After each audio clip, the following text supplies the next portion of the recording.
Hello everyone. Welcome back to another episode of the Void Bros podcast.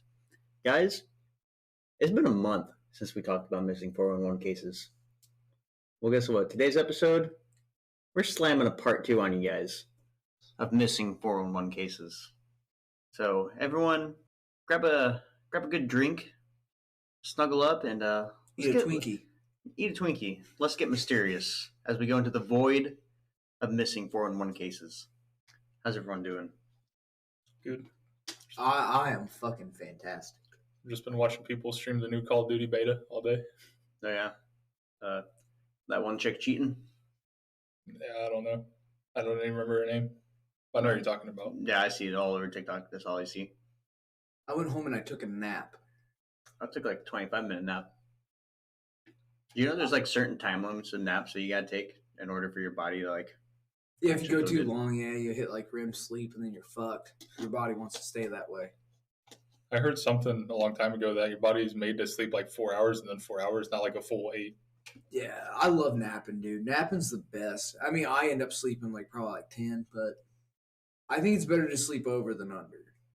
Well, for me, I set an alarm for 25 minutes and I fell asleep, and then as soon as that alarm went off, I was like, time to go shower. Even if you sleep like oversleep, you can still wake up tired, right? Yeah. There's no winning. No winning. Yeah, no matter what, you just feel like fucking garbage. Hey, good thing is we get a whole weekend finally. That might be decidedly worse. just take uppers and just stay awake all the time. Oh my God, no. That's what military people did. All right. Well, that was a good... Don't take uppers. Since it has been a month since we talked about missing 411 cases, I'm going to go over a little summary here for you, just so you know, again, get a little refresher of what it actually is. So, a missing 411 talks about cases in which people disappear quickly. It could be like a child runs up a hill just out of the camp and is lost forever, or an experienced hunter left his post by his or her friends for them to come back and never be found again. Pretty much all these cases have the following more coincidences, kind of the following things. They can happen sudden and near others. They are rarely found a body, or if they do, it's in a spot where search and rescues have already searched countless times. That's actually very common, in 411 cases.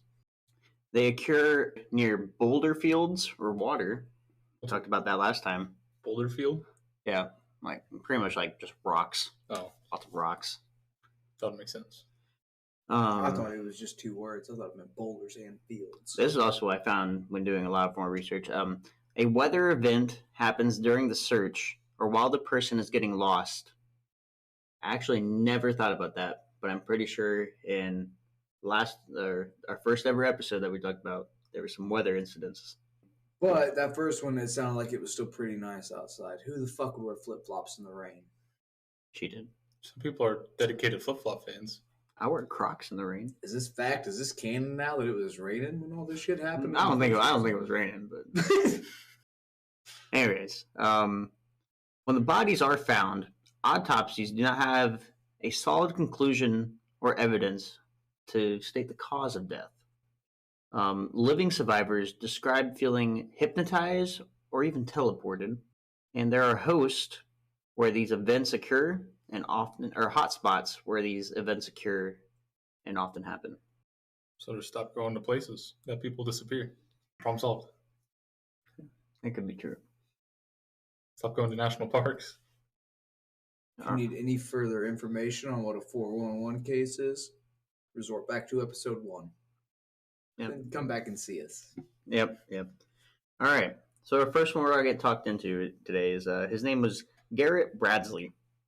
So around 8 a.m. on Friday, August 20th of 2024, or 2004, 12-year-old Garrett Bardsley and his father, Kevin, got up early to start out on a Boy Scout camping trip. They headed down to a nearby lake called Cumberland 1. It's in the Utah area mountains. They went here to do some fishing. The father and son lived in Elk Ridge, and were camping with 18 scouts and 6 adults. So they plan to leave this camping trip on Thursday, or they left for this camping trip on August 19th of 2004. And then they plan to stay, the weekend and then leave on a Saturday. With the Boy Scouts. Yep, Boy Scouts. Boy Scouts. Boy Scouts. Were you ever in Boy Scouts? Nope. Yeah. Didn't even think about it. Yep. You guys single me out every time. I was a Boy Scout, yeah. Don't they do like 3 fingers up? I don't know. That's cult Or is shit, it dude. 2? I don't get into all that. None of the 2 finger, 3 finger bullshit. Fuck all of it.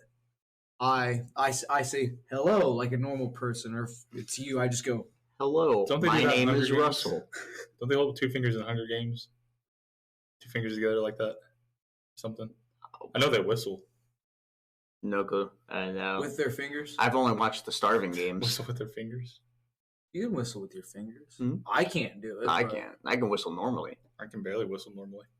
Well, then you definitely shouldn't try whistling with your fingers. It's way fucking hard. So you tried it anyways, but you got closer than I thought you would, to be fair. Yeah, everyone did Boy Scouts. I learned how to tie knots on my own.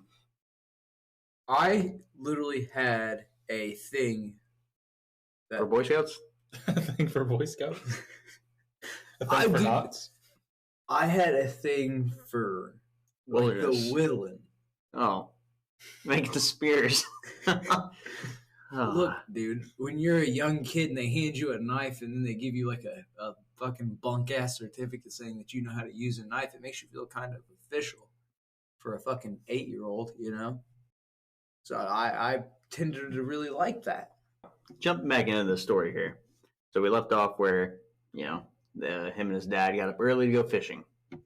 So apparently, Garrett managed to get his shoes, pants, and socks soaked with water while fishing. Were they on a just boat? Staying in the water? Yeah, I'll show you pictures here in a minute of what the lake actually looked like. Were they on a boat? Nope. This is off bank fishing. So, I guess it does say his shoes, pants, and socks. Doesn't say anything about his shirt. Okay. I'm just making sure, man. So when he got all of this stuff wet, he told his dad he wanted to walk back and change back at the camp because he felt uncomfortable in wet clothes, as you should. I don't think that's psycho shit. Yeah, I don't think wet clothes are comfortable. He told his father that he wouldn't be long and he would be back soon at the lake and try and land a fish for breakfast. The rest of the Boy Scout group were at camp just up the hill at Covenant 4 campsite. This is just a mere 150 to 250 feet away. So not that far, but good little walking distance. You said the whole thing about having wet clothes and that kind of just stuck on wearing wet clothes. Dude, I mean, that's fucking weird when people get immediately out of the shower and start throwing clothes on. Drop, you motherfucking heathen. God damn. See, now I can deal with you can get a little water splash on your shirt. A little something, but full on soaked. Yeah. Especially socks, wet socks. Oh, yeah. That's fucking nasty. And I don't even wear socks all the time. It is painting a picture. He's pissed off because he's got wet socks, wet shoes, and wet pants. Yeah, you'd be pissed off too. You shouldn't have went in that water. He's gonna stop standing in the water. Problem solved. He was about to catch a gnarly fish. Big ass one. 200-pounder. Yanked his ass in the water. Fucking Loch Ness Monster got him. Where the fuck are they at? No, the mountains in Utah. It's actually a really beautiful place. I'll show you pictures here in a minute. So does this have any salt lakes? That you they took the old pictures where they sat on the water because the salt was so high. I don't know. I assume it's just a fucking. I would assume any lake in the mountains is probably fresh water. You know what I'm talking about. The Mason what? I don't think we do. I don't know what you're talking about, but I mean, come on, guys. It's called Salt Lake City. You said Utah, right? Well, yeah, they ain't in Salt Lake City. Yeah, but it's in Utah, so they have salt lakes out there. You haven't seen that? It's all like where people take pictures sitting on the lake, like yeah, on top of it. Yeah, I think it's a national park. It's not this one. No. I'll explain some stuff here in a minute. Let me finish the story. Stop interrupting. Yeah, we've only got like 2 paragraphs in so far. So, anyways, they had walked this trail several times before.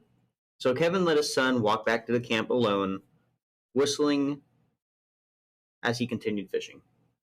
So there's your first mistake right there. Is he whistling through his mouth or with his fingers? Weird coincidence how we were talking that before and that just came up, but okay. I don't know. I would assume his mouth because he's fishing. I don't think he'd want the little fish fingers in his mouth. Good thinking, Connor. People are into it. But anyways, so he really thought that there was no big deal. Just in case, Kevin kept his eye on him as he walked around the lake, and even shouted directions reminding Garrett which path he would lead him, or he would go on to get back to camp. After 20 minutes or so, Kevin wondered what was taking his son so long to get back. He decided to return to the camp to see what happened, and Garrett was nowhere to be seen. None of the other Boy Scouts had seen him at the camp. A huge search of the area with hundreds of officials and unofficial searchers turned up, nothing apart. The only thing that they found was one of Garrett's Nike socks. Were they elite? I don't know. I would think most likely. It's 2004. I don't know if Nike Elite really came out back then. I know Nike was out in 2004, but I don't know if Elite was out yet. I have no idea. I would assume it was just a plain Nike sock. We'll go with So that. a little check mark. They also said that Garrett was also carrying a ice fishing pole when he left his father at the location. And this is what time of year? August 21st? Yep. Up in the mountains, so kind of. A little chilly up there, yeah. So, the campsite was less than a quarter mile away from the lake, on a well-established path that connected with a road another quarter mile away. A family friend said the distance to the camp from where they had been fishing was no more than 100 paces, or 150 paces. More than 200 volunteers and search and rescue team members searched into the night on Sunday, August 21st, for Garrett. He was wearing a hooded black sweatshirt and reversible black and red sweatpants with white Converse tennis shoes.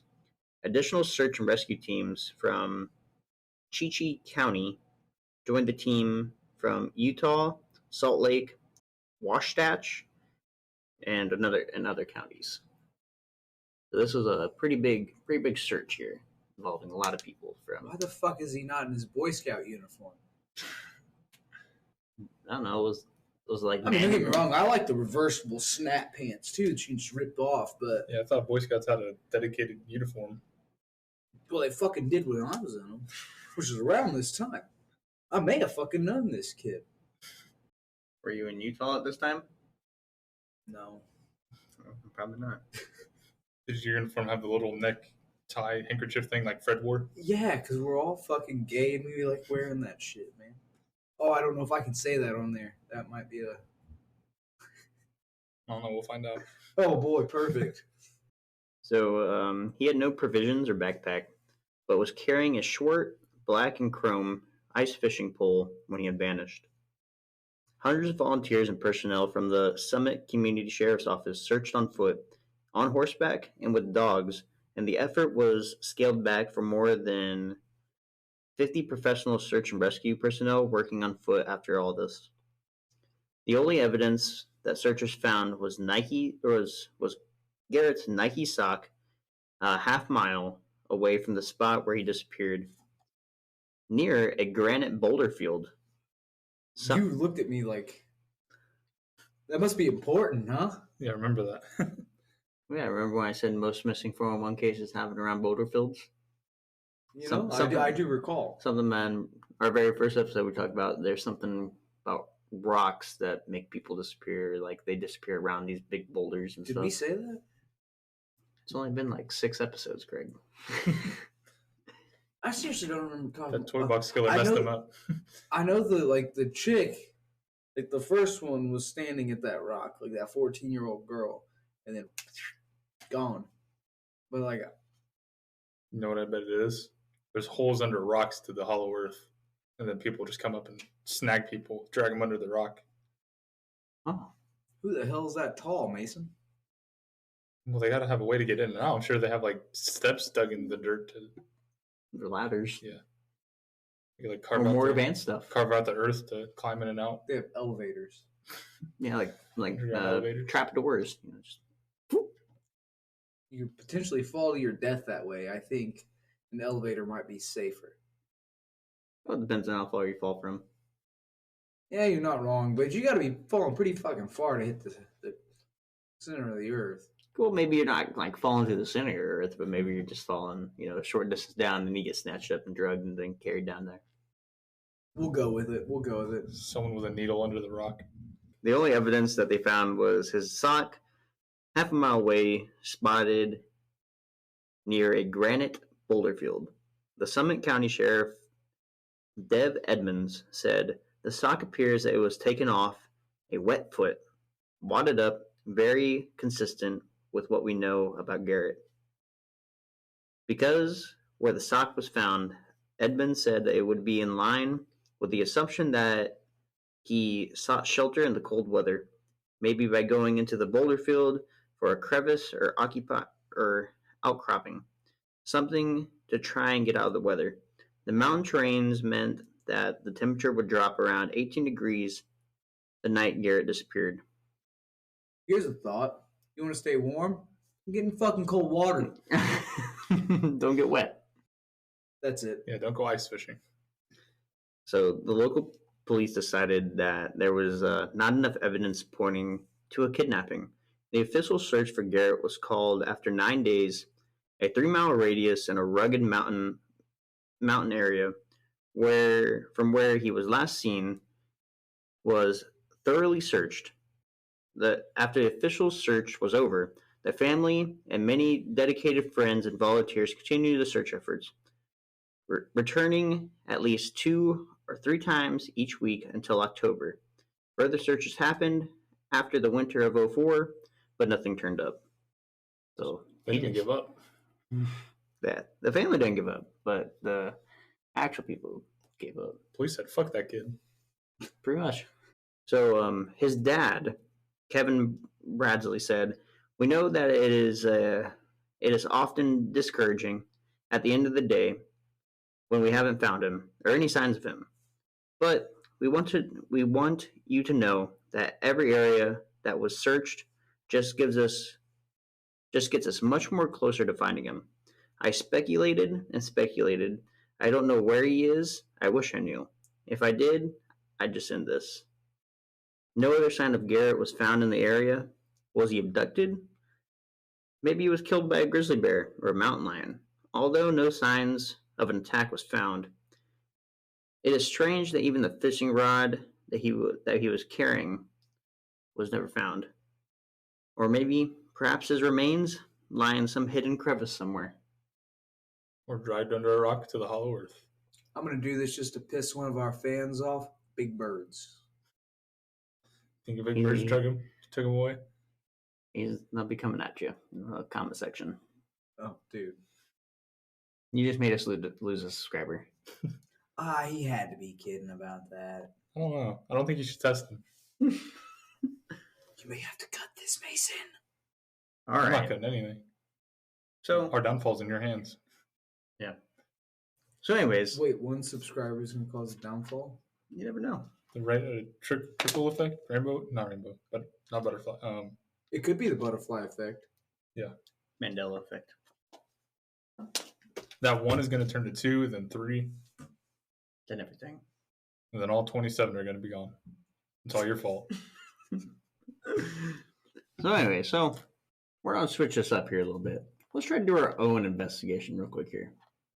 Here, I have the lake of where Garrett was supposedly was by when he went missing. Cubernet Lake, or known as Cubernet Lake 1, is a lake in the Yutan Mountains in Summit County, Utah. Within the Casmus Ranger District of a whole bunch of fucking national forest, apparently. They couldn't just figure out one name. They decided to put one big word in there. So this forest is about... You can't just add hyphens and make it one big word. Have like 10 names all just separated by a hyphen and call it a national park. Pretty much. And about 350 feet northwest of Mount Marshall. So the elevation here is 11,340 feet above sea level. You know that's very important to me. Mm-hmm. And the lake is at an elevation of 10,462 feet above sea level. What's important being above sea level? Knowing that. These fuckers are high up there, dude. The lake's name is a word defined from a unit language meaning long. The main lake is substantially larger than the other 6 lakes in the Kubernetes Lake Basin. There's obviously 2 through 6 that they just all named the same, but just gave them numbers. Really fucking creative, guys. Like 1, like 2, like 3. So the Kubernetes Lake Basin drains by way of a fairly short stream about 4,500 feet long that flows west-southwest while descending nearly 1,000 feet and empties into the Webb River. As the basin is surrounded by steep inclines and declines, the only reasonable access to the lake and the basin is by a way of a trail that branches off the Lofty Lake Trail and circles around to the west side of Mount Marshall. As if you would scroll down here, we got some good pictures here. Wow. There's some good pictures there, good pictures, you know. There's some people walking around just so you know there's actually people like habitated. That's goddamn beautiful. Yeah, now if you would, Mace, click that link right there. Click that link. Move that bus. All right. So, here we got where the pin park's at is the main lake. So this is where the Boy Scouts were camping out and around. So obviously you got these other fucking little pointless shitty lakes that they just named 1, 2, 3, 4, 5, 6. You know what?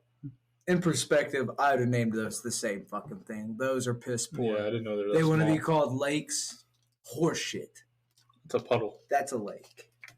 That where you have that marker at. What the fuck is this green thing down here? That's the Mount Marshall. That's a mountain right there. So No. if it's probably like Parcel? it's like this mountain range. Well, it is that mountain range kind of in the back there. Okay.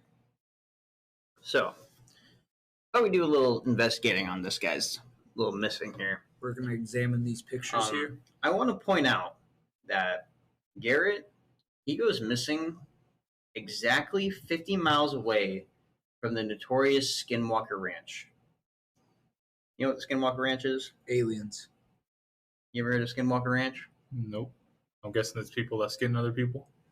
No, it's aliens. So, Skinwalkers is a person's name. well, it's a cryptid. Oh, Um, I figured they'd wear the A- people's skin and a walk around. Skinwalker. Really, Skinwalker Ranch is like that too. It's Skinwalker Ranch is really known for it's a real hot spot for UFOs and other mysterious things. Like there's some kind of energy or vortex there that like really gets a high attention to. Like there's been multiple TV shows, documentaries, probably plenty of research over Skinwalker Ranch.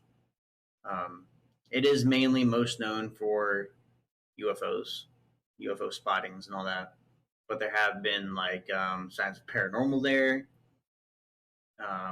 Obviously, it's called Skinwalker Ranch due to the native folklore of the Skinwalker.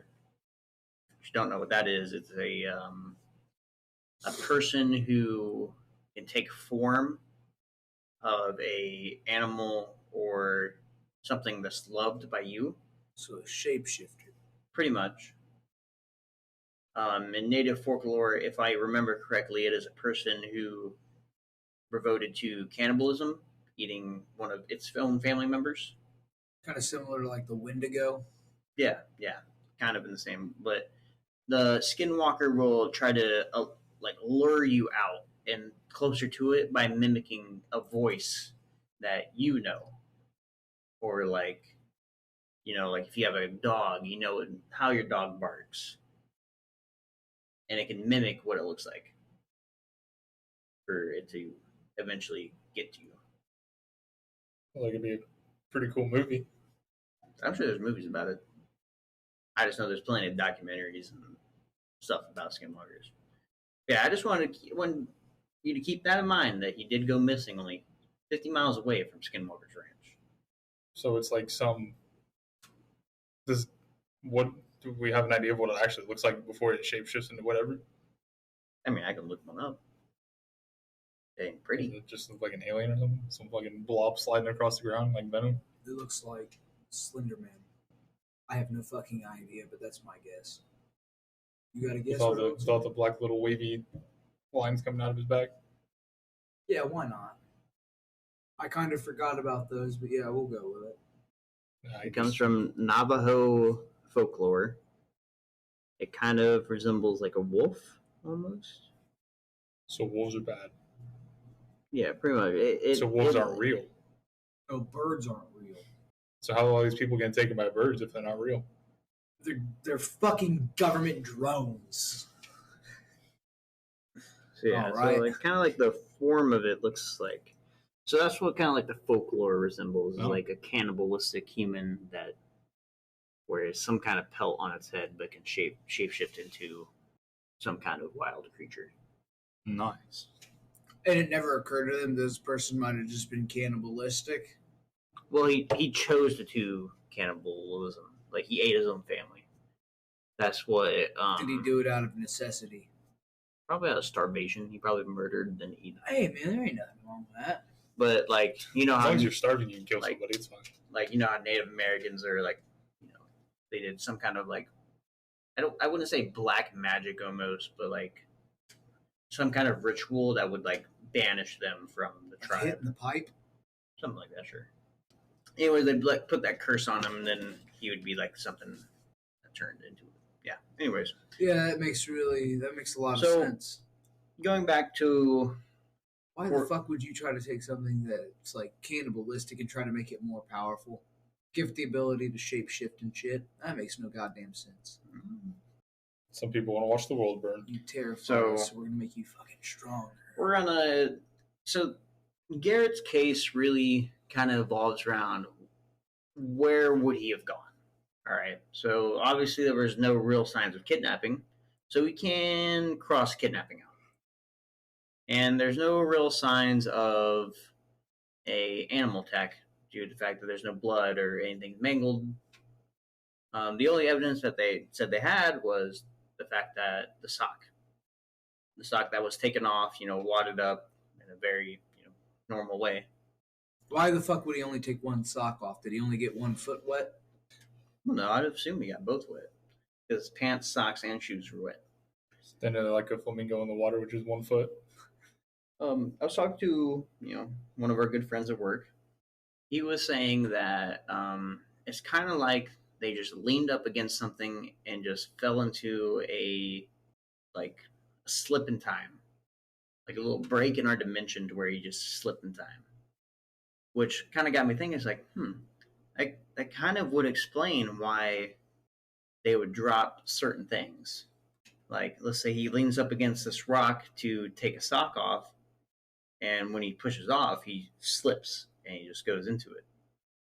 Like, just a break in our time and dimension where he just slips into another dimension.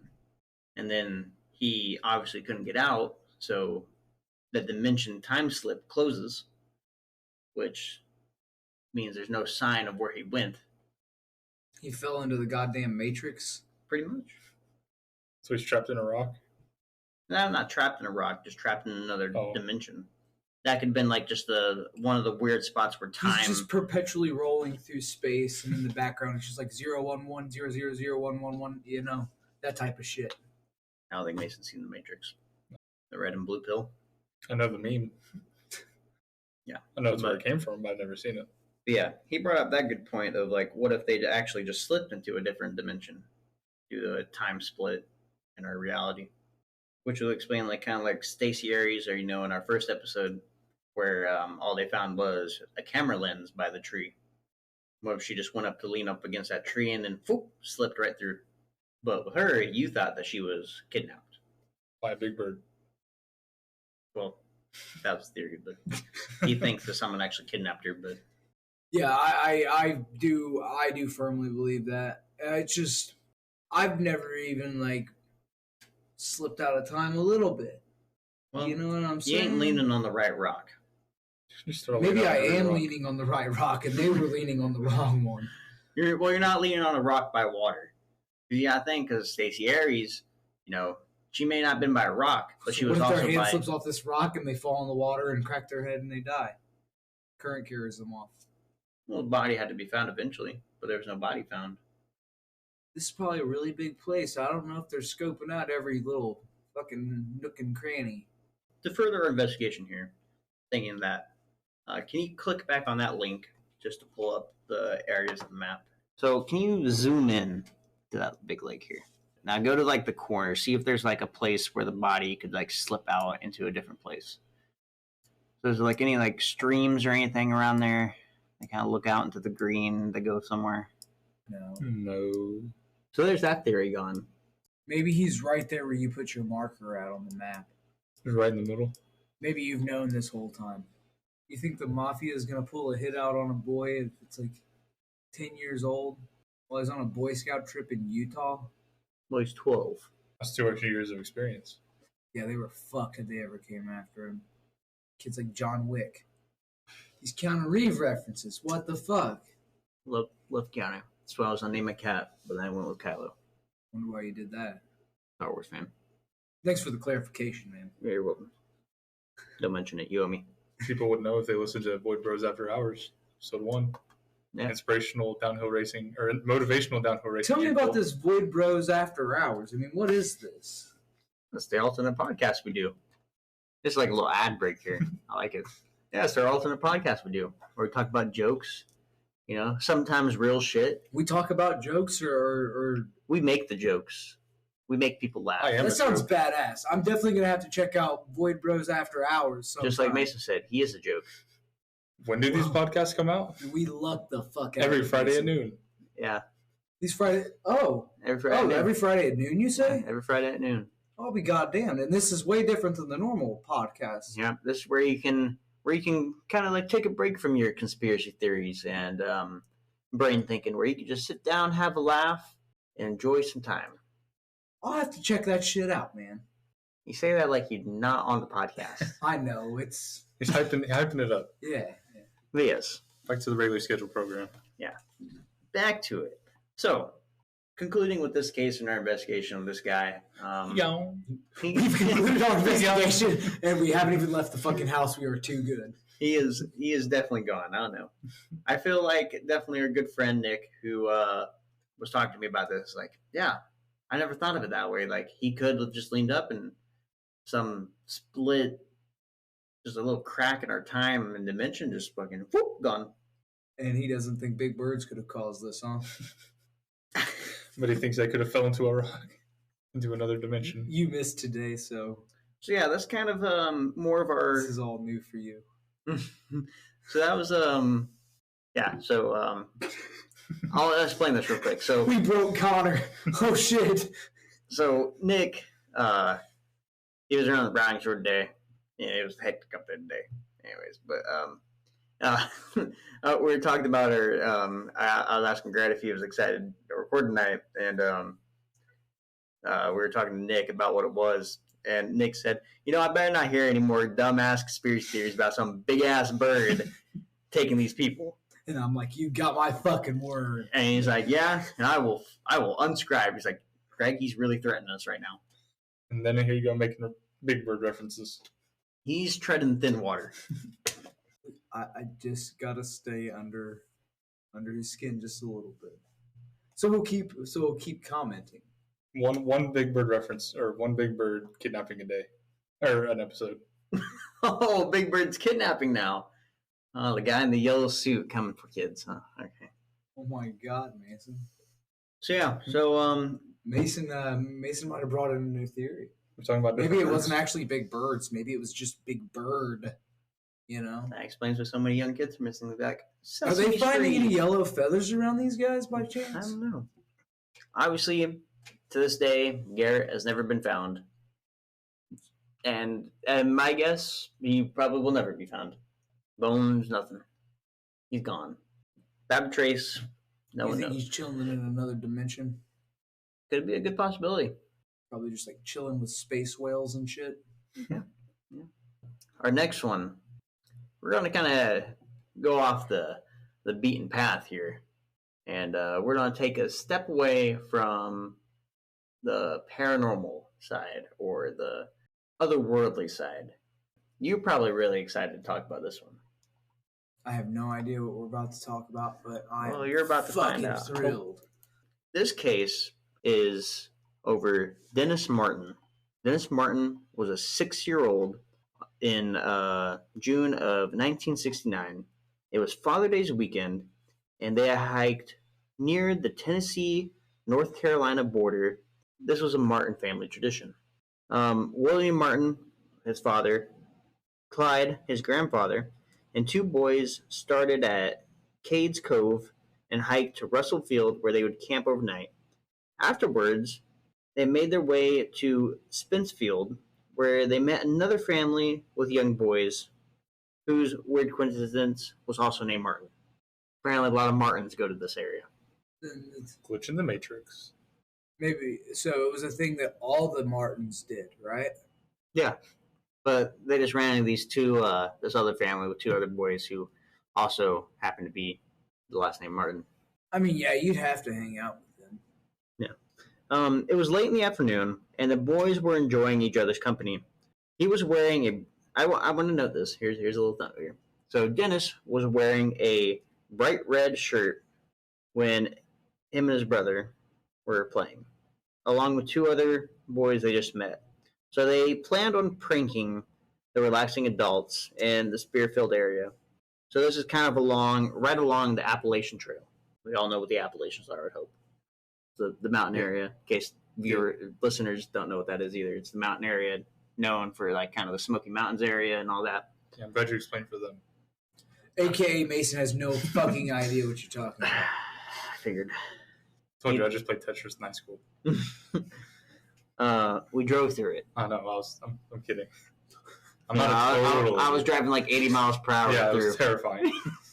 You thought it was fun. I was back there about to throw up, going like an 80 around a 90-degree turn in a mountain. That sounds like a lot of fun, actually. I'm a good driver. He almost killed us in Plainfield. That was one time. First time in a big city at night. Plainfield's not a big city, man. It is for me. Okay, so here, like on 40, you go to like turn from this side to the other side, and there's that little intersection with the grass. Uh-huh. I didn't know Plainfield didn't have that. It was my first time driving there, and it was dark. It was night. I didn't know. You went the fucking median? I pulled out to the median. But there was only one car going, and they were like in the other lane. They were in the right lane, so they weren't even close to us. They were pretty close to us. You almost smoked a dude at McDonald's in Florida. I came out of nowhere. Motherfucker riding his bike, and all of a sudden just fucking pierced from my car. I was like, holy shit. I mean, like... That's Florida, though. Yeah, pedestrians do have the right of way, but don't walk in front of fucking cars. That's just nonsense. So, yeah. Back to the story here. They weren't really sneaky with the prank. Their goal was to hide behind the adults and pop out and surprise them. However, the adults knew about it and what the boys were up to. The prank was, not really a prank to them. So, I was pranked several times today, believe it or not. They put fucking Joey in Cubiscan. So you know what happened? It was a whole lot of, hey man, you got a bad jam, And I'd turn around and look, and he'd just go, I made you look. Like, what a motherfucker. And he did that all day. And like, he just wouldn't quit. He's like, you see Kevin's new car? I turn around, there's no fucking Kevin, there's no car. Why would there be a car in the building? No, we were outside. Oh. He's been doing that shit to me like the last 3 days, and he's not letting up either. No if he doesn't say something to you guys, fucking run. He's gonna lie. So, anyways, the parents watched as the three boys went one way to sneak back into the bushes. They watched the 6-year-old Dennis with the bright red shirt sneak off in the other direction, and for all intents and purposes, off the face of the earth. The three boys performed their prank, all in good fun. When Dennis didn't pop out from the other angle, William got up to look for him. He hadn't been out of sight for more than 5 minutes, but William's search turned frantic. The father ran back up the trail towards Russellfield, hoping the boy had gotten turned around and gone in the wrong direction. The others combined searched the areas. Clyde eventually hiked out to the park ranger station, arriving after 9 p.m. By then, a massive storm had arrived, drenching the mountains in massive rainfall and dropping the overnight temperature into the late 50s. Into the late 50s. Yeah. Into the time warp. Here's where the weird thing, when I talked about what a missing 411 cases are. Well, here's where the storms come into play. Storm. Is he buying more fucking rocks? No, this one's the storm. So you think the storm brought him into a different dimension? This has nothing to do with dimensions. You're about to learn real quick what this is, because... Wait, so this is not a 411, then they know what happened to this kid? No, they don't know what happened to this kid. This is 411. And how am I going to know what happened? Just wait. Listen. Man. Let him podcast. I'm trying to tell my story to the listeners here, and you're trying to jump ahead to conclusions. I just... Sometimes I got to figure out if I know where it's going. I like to think that. Well, I'm doing a good job writing this stuff. And you're doing a fantastic job. You're getting really confused here. I'm stumping you here. So anyways, the next day, the search was hampered by a 2.5 inches of rain and a dense fog. A word spread over the missing boy, and a massive response grew. Over the next few weeks, the search party grew to an unwieldy and counterproductive size. Boy Scouts, National Guard members, multiple search and rescue, and even a group of 17 green berets. It fucking throws me off every time because of fucking T. Just say berets, man. Green berets. Green hats. They also had helicopters looking as well. So they brought the whole horde of people here. You know, it'd be cool. Sorry, we all wear berets. That can be the hat of the podcast. And then I was thinking we could get Twinkies to sponsor the podcast because we're eating Twinkies every episode. What is a beret? It's a hat, right? It's a hat. Oh, isn't it like the like kind of long? That's like a sailor hat. Never mind. I'm thinking of like the. It looks like. Shape. So you know what the chef hat looks like, right? It looks like isn't it like smooth? Yeah, it looks like you got a chef hat on, but it looks like somebody took a baseball bat and cracked you clean right over the top of the fucking head with it. So it's like smashed down. Like if your beanie was just laying to the side. I know what you're talking about now. Yeah, I get it. That's why they call it the green berets. It's a pretty cool hat, though. We probably shouldn't do green though, or any of them. We might look too dangerous to speak to. Yeah, that's badass motherfuckers. Wearing green berets. No, the green berets are some bad motherfuckers. Yeah, I mean they do wear green berets, but they will. Is that a rap group? It's like a super high. Quick segue out of this. Oh yeah. Okay. Anyways, with so many other searchers, shut the fuck up. With so many searchers and volunteers tramping over the wet and muddy grounds, any clue or scent that lingered after the massive rain was quickly lost. So dogs weren't going to do shit for them. Nope. Dennis turned 7 that week as searchers exhausted themselves to no avail. There was boy-sized footprints of someone wearing one Oxford shoe like Denny had, and the other was just a bare foot. That's all they could find. Any hints of where I'm leading on here? He ran away. Was he by a tree or a rock? well, he's hiding in a bush. But what they found was footprints that are human, that are boy size, barefoot. And then they also found footprints of someone wearing actual tennis shoes. Oh, okay. Kidnapping. Is it the shaped skinwalker? No. They don't wear shoes. Silly. All right. Is it the... You haven't quite got it yet. Is it the kids? No, they only show up to the house. Never mind. The kids that try to get in your house. Yeah. No. So, the family members said that the prints were too big to belong to Danny.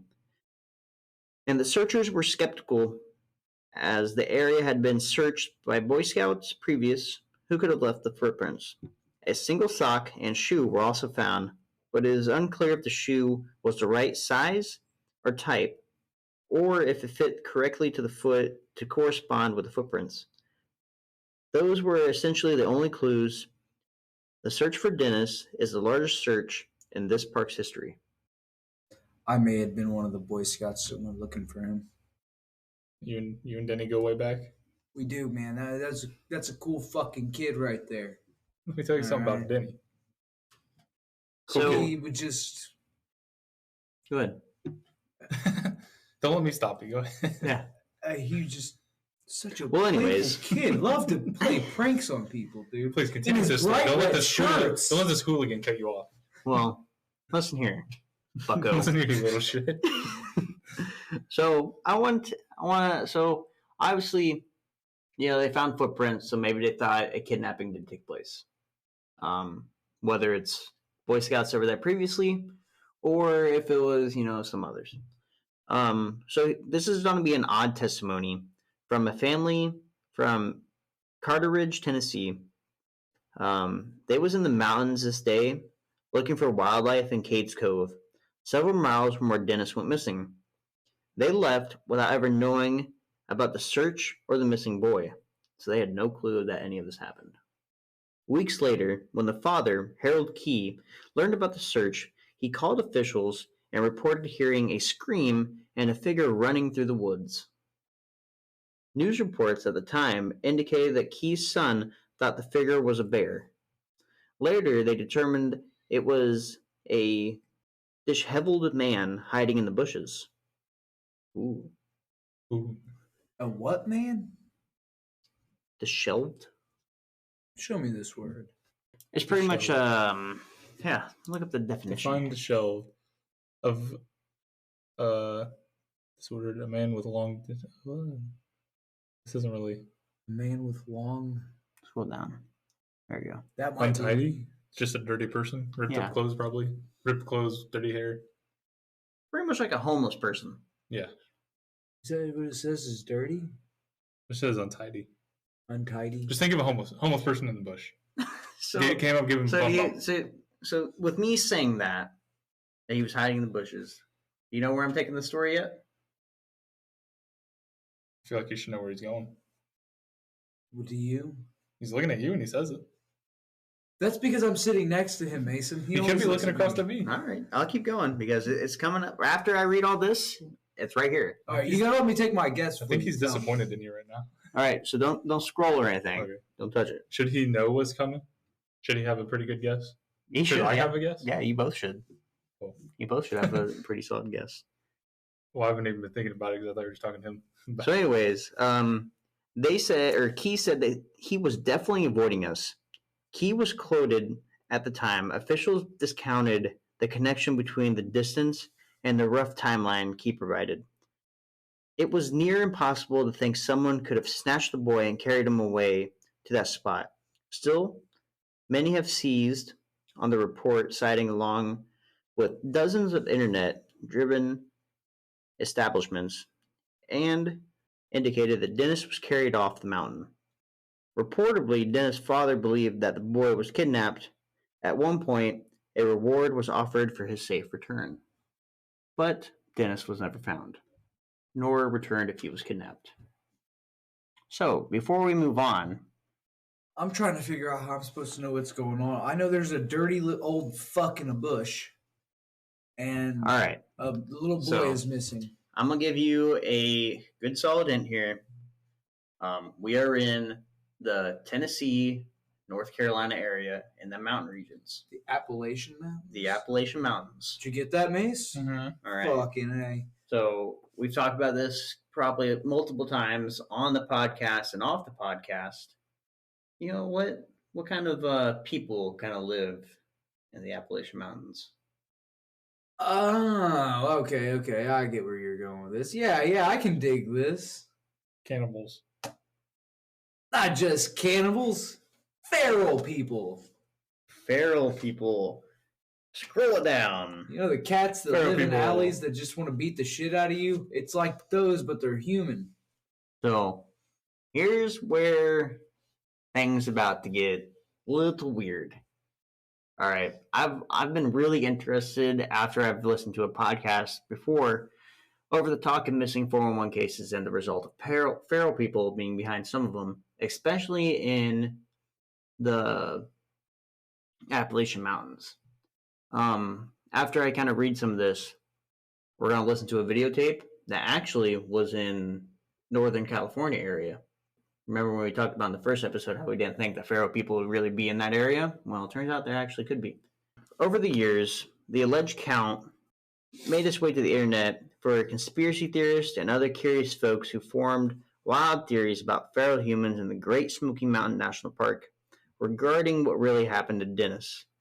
One of the most popular theories involved the wild men, feral humans who lived in the mountains and go about snatching livestock and children at night. Some believe they have their own language and apparently quite a putrid smell that forewarns of their arrival, which is just kind of just gives it out there, a little feral, a little stinky. That's actually, I was reading a thing about like not raccoons, but like skunks and like honey badgers the other day.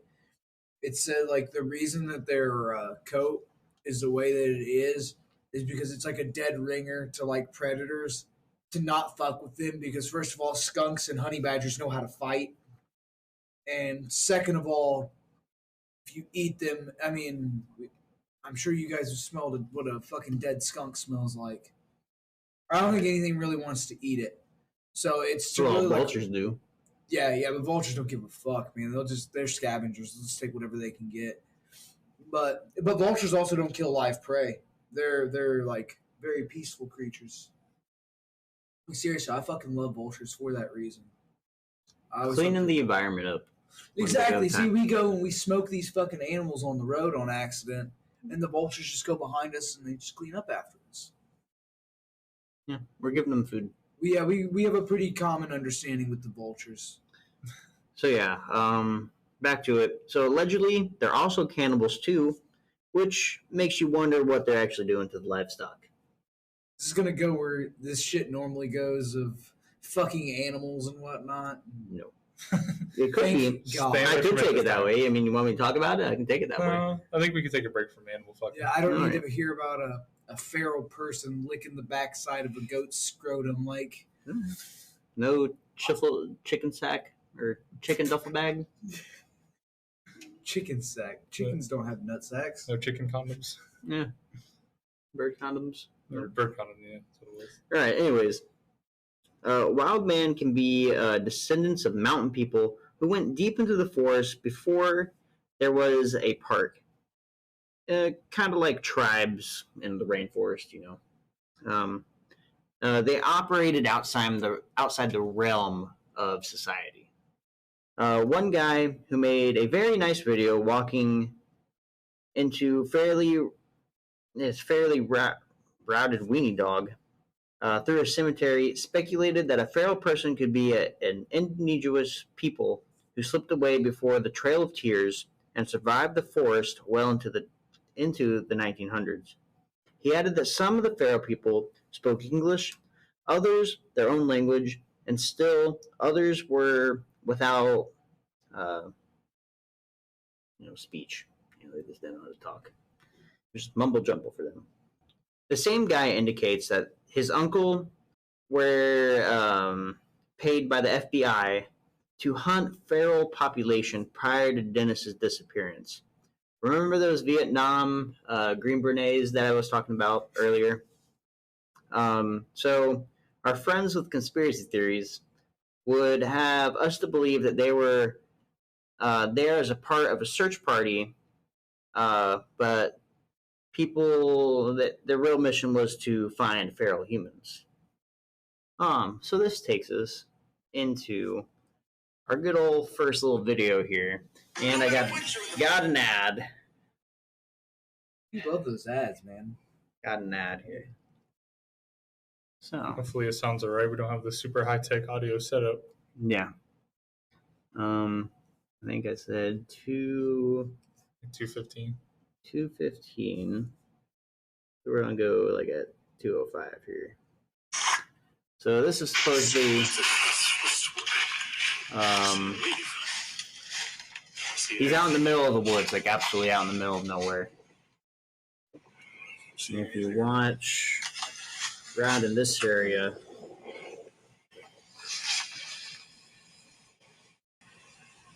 does he see something? yeah, kind of see the guy he's kind of off in the way back there. So he's like out in the middle of nowhere. And the crazy thing about this guy, he fucking chases after this motherfucker. Oh, there he goes. There's brass balls on this guy. But as soon as he reaches to the top of the hill where he saw him, he can't find anybody. They slipped into another dimension. So, and now we're going to get into something that's kind of a little chilling here. So this video that I'm about to show you, or audio anyways, this takes place in the late 70s of what sounds like feral people talking or communicating to each other. This video was posted by Ron Moorhead and Al Berry. They were actually talking to the feral people, or mimicking them anyways. This was, they were out in the woods exploring in the Sierra Nevada mountains in eastern California. And this is about a 5-minute long video here.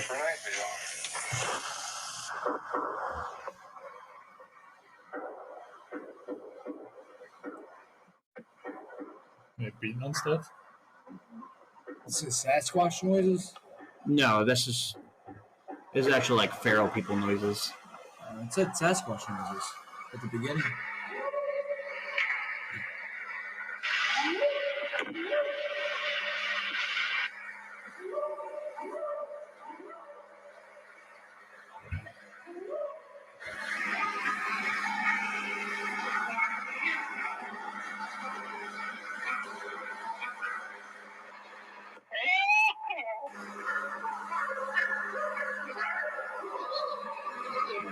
Those are some fucking tap shoes, dude. So, he starts kind of doing that kind of the mimicking the voice back. Sound.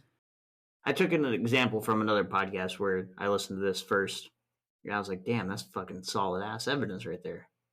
So I'm gonna continue to play a little bit, but we're gonna listen to this whole thing because it gets really weird. It does sound like when these people get a little closer, it does sound like they have their own language. So we call that gibberish. And we're gonna get back into it here.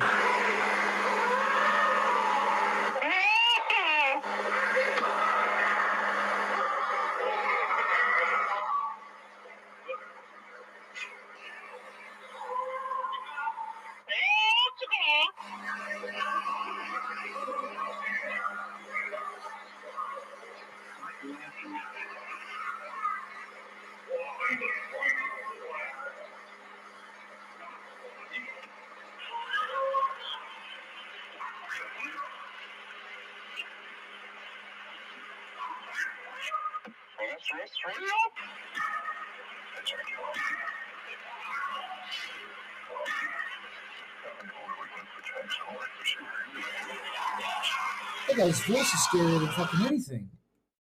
What, the guy's voice? Yeah. Like the guy talking, or that like low. You gotta say that low tone in the back. That guy's fucking scarier than those whoops. Oh, just wait. Wait till you actually hear. Like, you kind of heard a little bit of what the so-called feral people were talking a little bit. If they sound like that fucking guy.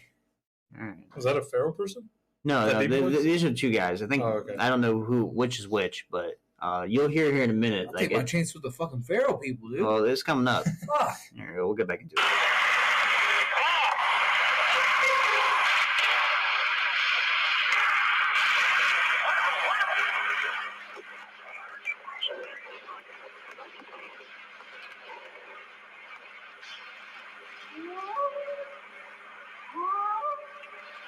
Very primitive.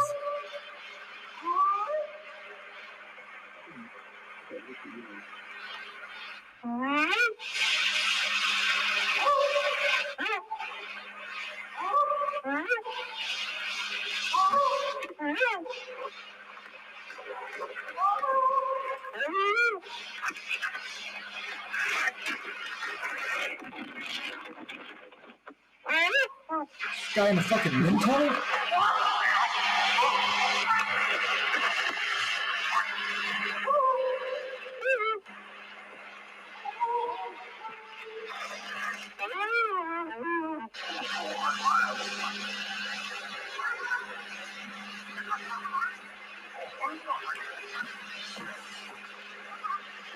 There's two of them across the creek at the big rocks.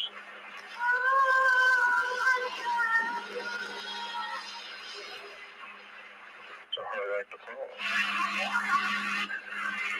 It sounds like he talks to others when they talk to each other. Yeah.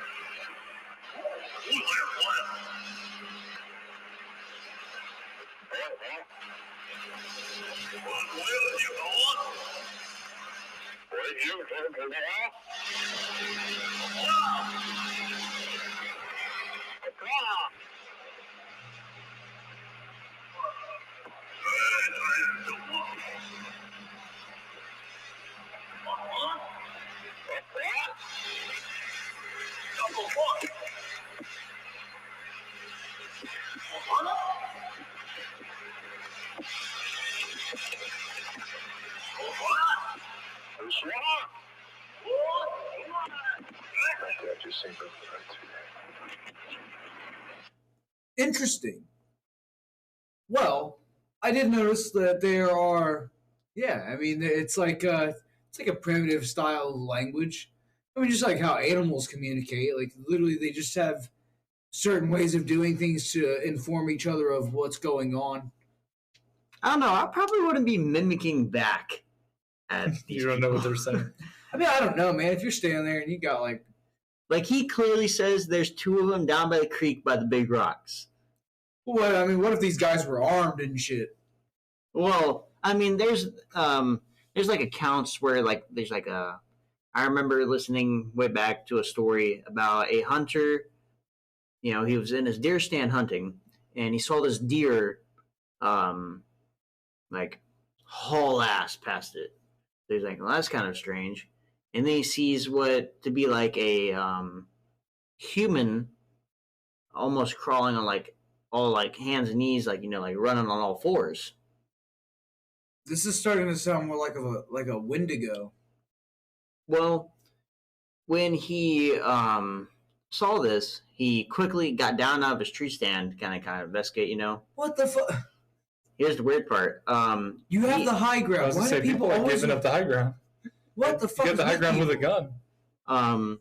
He then like he started like hauling ass back to his truck, which wasn't that far away, and this human or feral person saw him and chased at him in a high rate of speed, and this motherfucker could jump too. Like the way that the hunter was describing him is that he almost had like superpowers, pretty much. I find it really interesting how, like, especially people who live out in the wilderness and actually don't adhere to parts of society. Like, there are people that who don't wear shoes, and these people damn near, it's like almost like a superpower because their foot's just built different at that point because the way that shoes are designed, they make your foot grow a certain way that's not exactly healthy. Your toes and then your foot itself is supposed to actually be like wider. But because of tennis shoes, it kind of narrows our feet. But Yeah, like I could definitely see that. These people, yeah, it seems like once you get past the really bad parts of, I don't know if you'd call it evolving or devolving or what, but once you get past a certain point, like it's damn near like, yeah, you have superpowers because you can do shit that like not normal people can really fucking do like that. Yeah. So that's a little bit of background of. So what about this guy with this truck? Did he get the fuck out of there? Yeah. After the human, like he took a couple shots at the guy or whatever was chasing him. Did it run? No. That pissed off way more than what it should have, and it continued to haul ass at his truck. But he did able to get back to his truck and drove off. But he also said that this human was almost keeping up with the truck, almost going like 30 miles per hour, which would make him faster than Usain Bolt. Where the fuck is this shit at?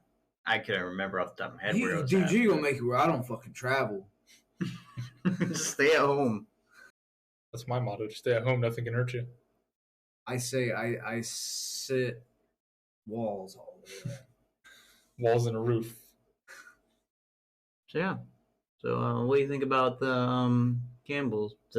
So anyways, before we get let me back up. That's the question. Let me get hold on.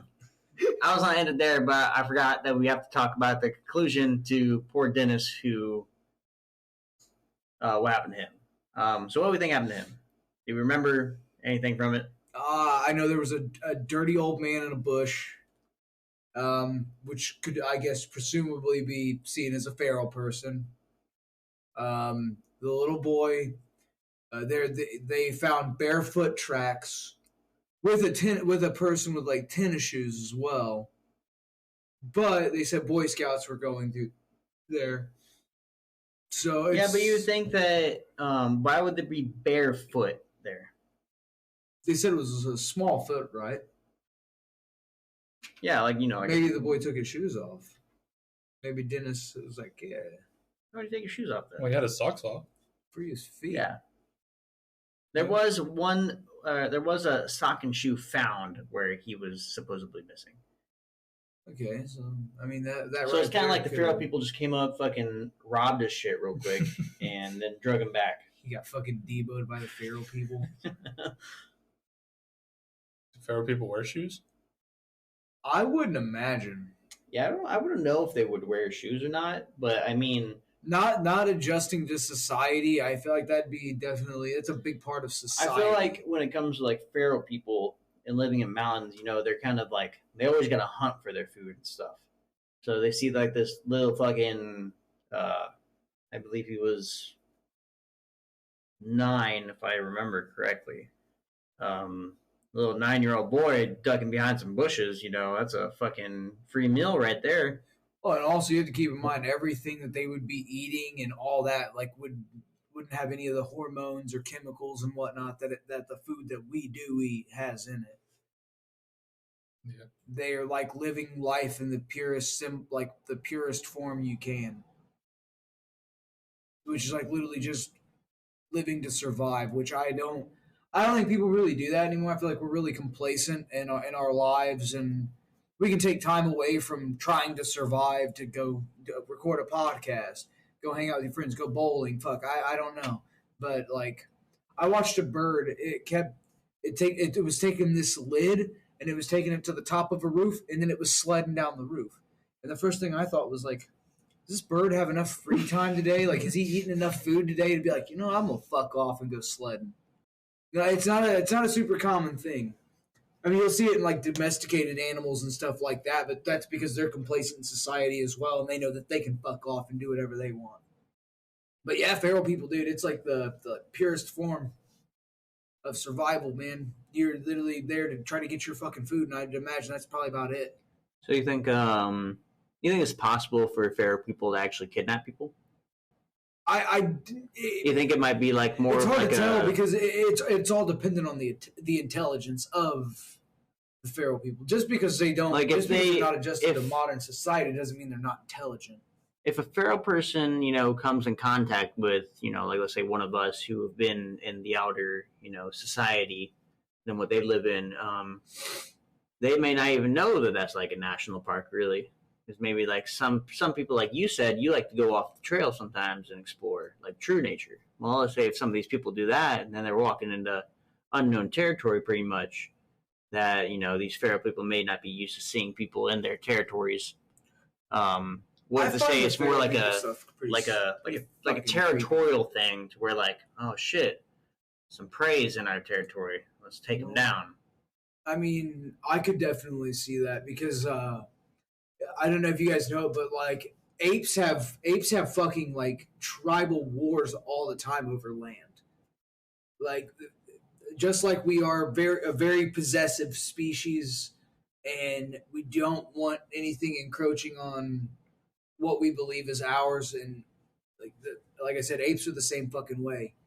Oh, if you try to invade like an ape tribe, they will literally kill you if you don't fuck off and leave them alone. I've seen a group of explorers had to go bury it was a chimp, because this chimp was basically got ostracized from the tribe, and then it kept coming back and trying to rejoin the tribe, but they kept denying it. And then one day it came back and they got fed up and they beat his ass to fucking death. And the reporters like found the body and they took him over and they buried him. They beat the fuck out of him. So yeah, they're super territorial. I wouldn't say it's a good movie because it's an all right movie. I'm sure you're familiar with the Wrong Turn series. Yeah. So they have a newer one that came out maybe 2020, I think is when it came out. Maybe 2021. I think it's really called it's called Wrong Turn. I have no idea. I think I know what you're talking about. I remember it coming out. But I know the old ones. So I think I know the. So the newer one has almost absolutely nothing to do with the originals. It's literally about these group of friends that go exploring in, weird enough, the Appalachian Mountains, and they run into all these booby traps of a kind of like a village that. Do you recall that one movie that these people went exploring some underground caves and they've run into like feral people in the caves down What's there? What's that movie called? Is it called Cave? No. See, dude, I'm thinking the same thing. No, because I remember watching it not too long ago. And the chick pops out at the end, and she's like the only one who made it out. What is that fucking called? Ooh, god damn it, man. The only thing I think The Descent. The Descent, yep. Yeah, it came out in 2005. Yeah, I remember watching that. That's fucking creepy. Yeah. You ever seen it? You should have watched. I think it's on Netflix. It's it's pretty wild. Yeah, especially that what if these these feral people may not have built huts or anything in up ground. They might have like dig some holes. See, I can see feral people doing that. I feel like even humans at their like most basic intelligent are still, they can't be wise enough to survive. I mean, yeah, I can see that the point where like Neanderthals had to do that shit. Neanderthals had to make huts and obviously trying to adhere to the world, because we're not given the best tools to succeed on Earth when you compare us to like literally everything else. Well, yeah, but there could also be like different kind of feral people. Like there could be like that true based off of movies, like the cannibalistic, like set booby traps, come in this territory, slaughter you, Well, I feel like that's our real advantage as humans, is our intelligence. If you take our intelligence from us, literally damn near every species has some kind of upper hand on us. We can swim, but we're most certainly not the best at it, and we can't breathe underwater. As far as like, you have birds that can fly, we can't get anywhere near that. You have apes that can climb trees extremely well and swing from tree to tree. Don't imagine most humans would be very good at that. Like we're really not. We got the monkey bars. Yeah, and they would do those better than us. I say we literally have no advantages as humans. Without our intelligence, our species probably would have went extinct. So I think they could have been setting traps for sure. So I think they might be smarter than people in credit to. In the case of poor Dennis, what do we believe happened to him? Do we think he was actually taken by feral people, or was it another? He goes crouching behind a bush and then cracking the time dimension, he's just gone. But like I said, they only found a shoe and a sock. Kind of like the last one, the guy only found a sock. I feel like I would definitely lean more towards feral people. Maybe kidnapping of some sort. Maybe if it was feral or not feral. Yeah, I mean, they never could prove that print wasn't somebody's. I mean, a 12-year-old boy is not that big. There was that other family, right, that didn't know what was going on. Maybe they had some foul play in there. Maybe they had some dude with them that wasn't there when they were getting questioned or whatever. Could be. I mean, yeah, people do some pretty gnarly shit. So, yeah. So here's where the podcast takes a little turn. I don't actually know what the next case is about. Because I got the case. Because I didn't do it. Good old James McGrogan. Good old Mace put a little thing in here for me. McGrogan. Gorgon? Yeah. Gorgon. So Mason, I like it. Inform me about this story, because I'm pretty big into missing 411 cases and know quite a bit about them. So hit me with some stuff here. So James McGrogan, on the day March 14th, 2014, he's a doctor. Dr. James McGrogan went split snowboarding, which is like skiing kind of, I guess, but it's a snowboard split in half. So it's like skis, but it's a snowboard. Yeah. Skis. Sure. No, it's like literally just a snowboard, but they cut it in half. So instead of like doing it sideways, you use like skis, yeah. Yeah, skis. No. Split snowboarding. It was specific. Okay. Yeah. It's called skis. Oh my god. The thing I looked at said split snowboarding in quotes. Okay. Anyways, he was with his friends in Vail, Colorado. He brought a phone and a satellite GPS, a blanket, and like heavy clothing, like extra warm clothing, so he's prepared for like the worst if anything happened. In case he gets in some cold water. Some cold water. Yeah, he has an extra pair of pants and socks and shoes. He was a lot faster than his friends, so they wanted to like stop and take a rest at the spot, but he wanted to keep going, so he went ahead of them. And then once he went ahead and he got out of their vision, he never saw him again. There was no there was snow obviously, and the path was like kind of carved out, so you knew where to go, and there were no tracks or trails off the path indicating that he would have gone that way. Is there constant snowfall? I don't know about constant. I mean, in Colorado, and especially like Colorado's a real like good place to go snowboarding, skiing. Mm-hmm. There could be a good little constant fall of snowfall. So that'd be pretty well to cover up tracks, though. It's never like I've been to Colorado and I've been up in the mountains there in Colorado, and it's really like I've been to the snow in Colorado and seen that, and it's not really like a constant snow. It's just like barely enough snow to keep it there. Pretty much. It's pretty much keeping it cold. It's just the moist in the air. It's not even like big snowflakes, like just little fucking sleet. Pretty much is what it feels like. Ugh. It's constant hail raining down. But so they don't see anything. They don't see any trails. Eventually, they like call for a search. And being in the mountain, they get some choppers like to help the search party. So you got people like walking around. They had 3 choppers flying around and helping. And they looked for 5 days. But after the 5 days, the weather started getting bad and it started snowing again. So they called off the search without finding him. And then 20 days after the search was called off, his body was found 4.5 miles away as the crow flies, which is a quote meaning just like straight. And he was on top of a mountain. That would have been a 14-mile hike, like going around the mountain to get up to the top. Would have been a 14-mile hike, 4.5 miles like straight from where they were from. Was he dead? He was dead. I'm getting to that. I feel like let me read. I'm going to draw my conclusions here. So they found him at the bottom of a waterfall that had frozen. I didn't see like exactly the height or anything of the waterfall, so I don't know. Could have been just a little. Like pretty decent sized waterfall if it was on a mountain. And it was in a spot that already had been searched like multiple times. So there's that again. His body was mangled, and when they found it, it described as a just odd, peculiar like position for his body to be laying. And his skull was crushed as if he had fallen from the sky. So not just like from waterfall to ground, like really high up in the air. Like his skull was just destroyed. He was still wearing a ski outfit, except he was missing his boots and his gloves. They later found his board, his GPS, and his phone. And the GPS and the phone worked perfectly fine. And he even had a backup battery for the phone. So if he went off the trail, they like tested the phone. Like a month later that they found this guy, and all this shit's still working.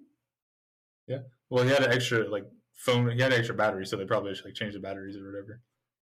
But they tested it, it worked fine. So he had signal. So if he got off the track a little bit, he either would have been able to use his GPS to see where he was, or use his phone to call somebody before he got 14 miles up a mountain. So I don't really understand that. It's possible he could have committed suicide. Why would he take his shoes off before he jumped off, though? Well, I mean, obviously, if he's willing to commit suicide, he's probably not very mentally stable. I would assume if he would commit suicide, he would definitely still have clothes on, considering it's up in a mountain. Mountain's probably pretty high. Obviously, the waterfall's pretty high. Snow's probably pretty deep. I don't think he would have gone with his friends too, just to leave them and jump off the mountain. Yeah. Maybe they were all mean to him. He said, "I'll fucking show you." Well, anyways, continue with this, and then we'll discuss this a little bit before we close it out. So yeah, I just have some little questions that I kind of feel like aren't really answered. Is again, like if he had a GPS and a phone with signal that worked, why he wouldn't call for someone or use the GPS to find his way back if he got off the trail and lost a little bit? And then how did his body end up 4.5 miles away on this mountain that would have taken a 14-mile worth of hiking to get to the top where he was, and there was no tracks again, like leading off where he would have gone? And then how did he end up, falling from the waterfall to the ground if that's what happened? And it was like more damage. Like he should have fallen higher. It's pretty much his whole head just fucking combusted. Yeah, it just looks like someone just laid him down there at the bottom of the waterfall, took a big ass boulder and just... I guess that's a pretty outrageous place to decide that you're gonna fucking kill somebody. And then the police that seems like a lot of work if you're not gonna eat the person, for fuck's sake. The police ended up closing the case and they deemed it an accidental death. So here's what I want to think here. He goes down this hill, right?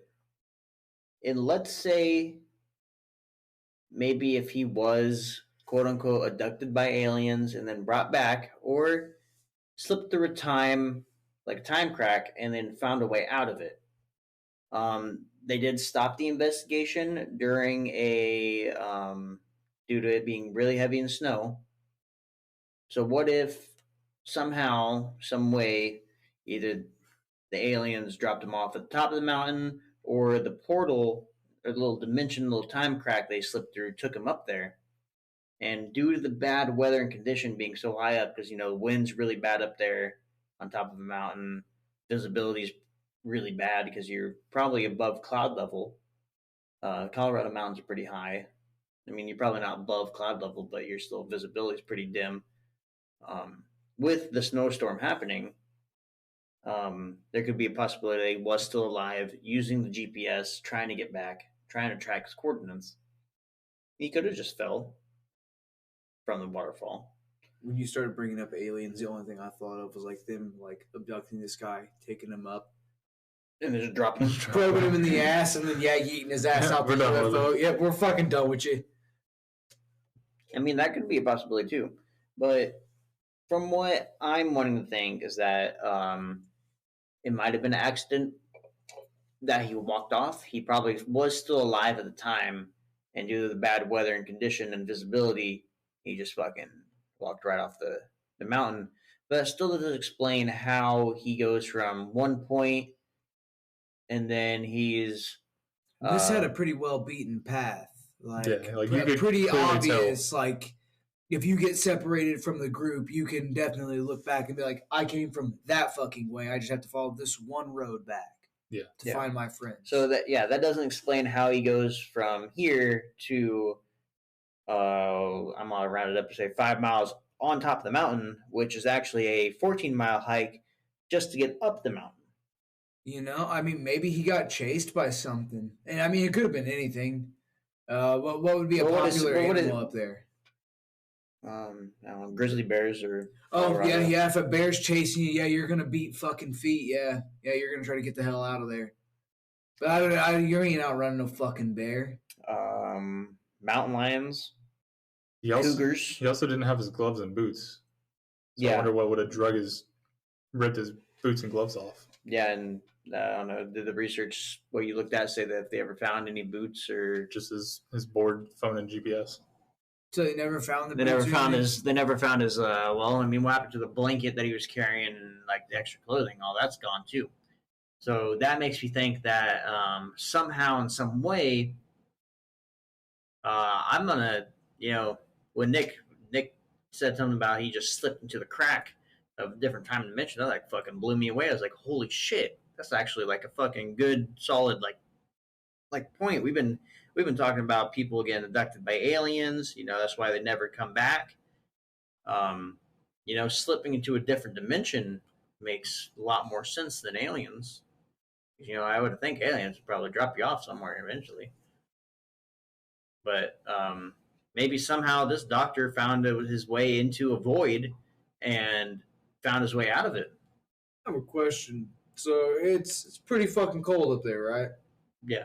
It's not a warm place. Especially since it's in the winter time, it's fucking a little chilly.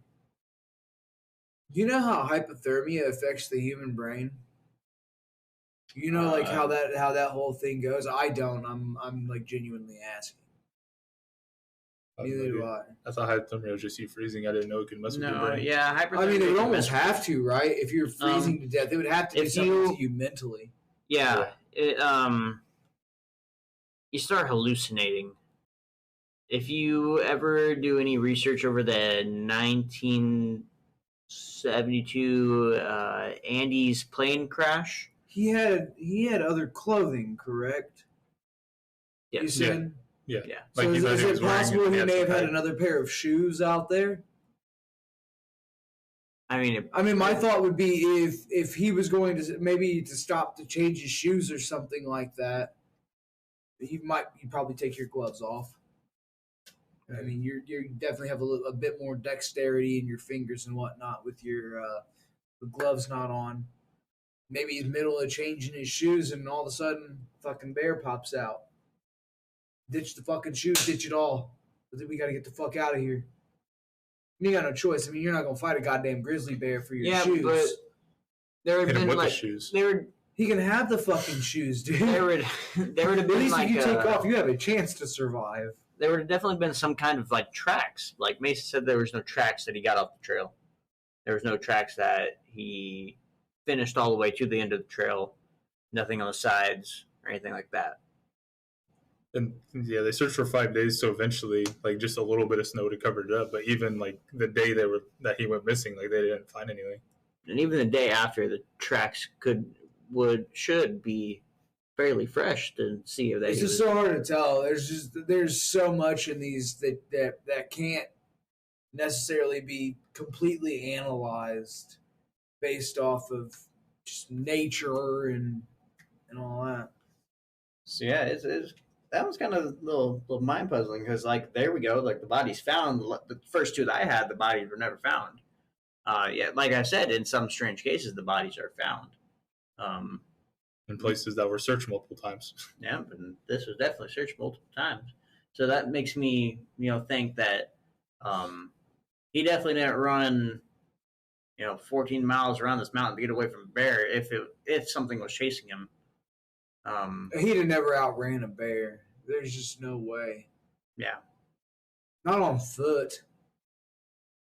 Bears can hit up to 30, 40 mile an hour. Those fuckers can move. But yeah, they move really fucking fast.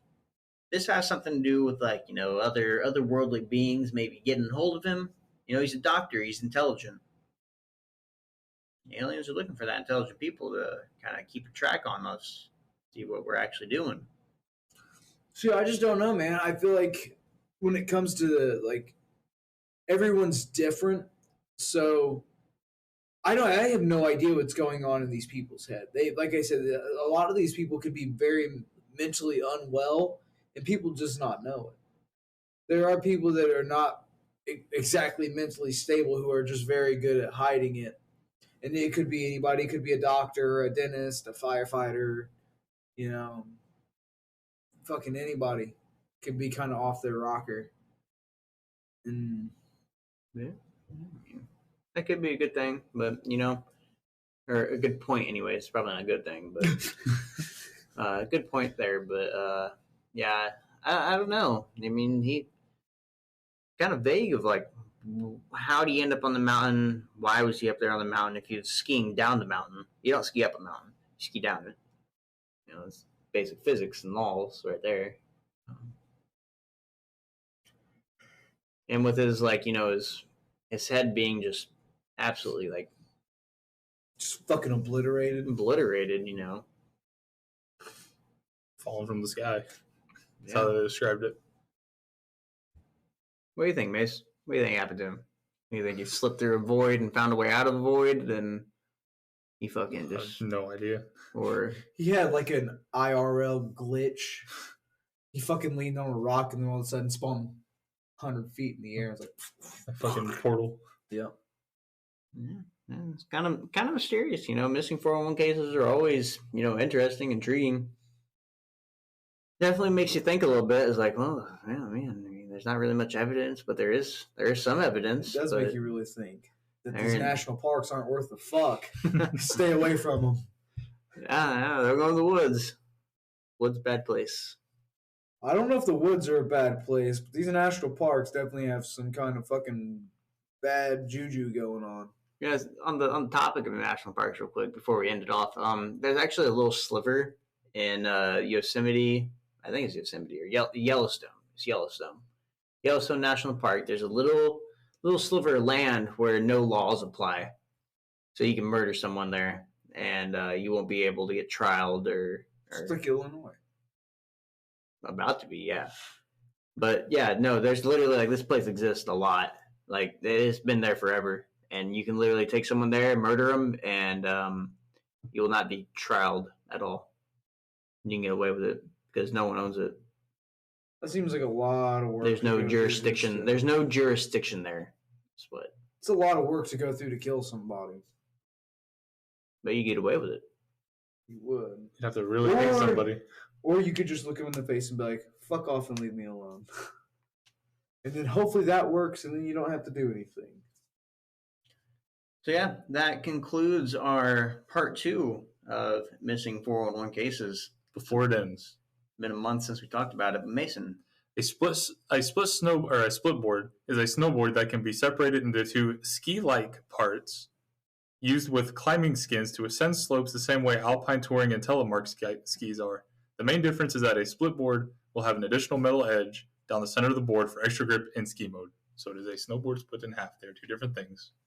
Dude, did you see him chomping at the bit over there to get that off? Never. He finished that off, and he just looks at you in your face, motherfucker. 2 different things. Test me again. Pretty much. It's a ski. Yeah, pretty much ski. With extra grip. Yeah. Skis with extra grip. So yeah, but it's called split board. That concludes our part 2 of missing 401 cases. Pretty nice, huh? Pretty interesting. Always intriguing. Love going back talking about that stuff. We got to stop saying pretty nice in this podcast. It's pretty cool that people go missing. Yeah, pretty nice that people go missing. It gives us something to talk about. Yeah. Thank you for stopping in and listening in today. Feel free to like and subscribe. You can find us literally on any fucking social media. You should probably go do that. And I believe next week we are doing 9/11 conspiracies because it's September and why the fuck not? Have a wonderful night, everybody.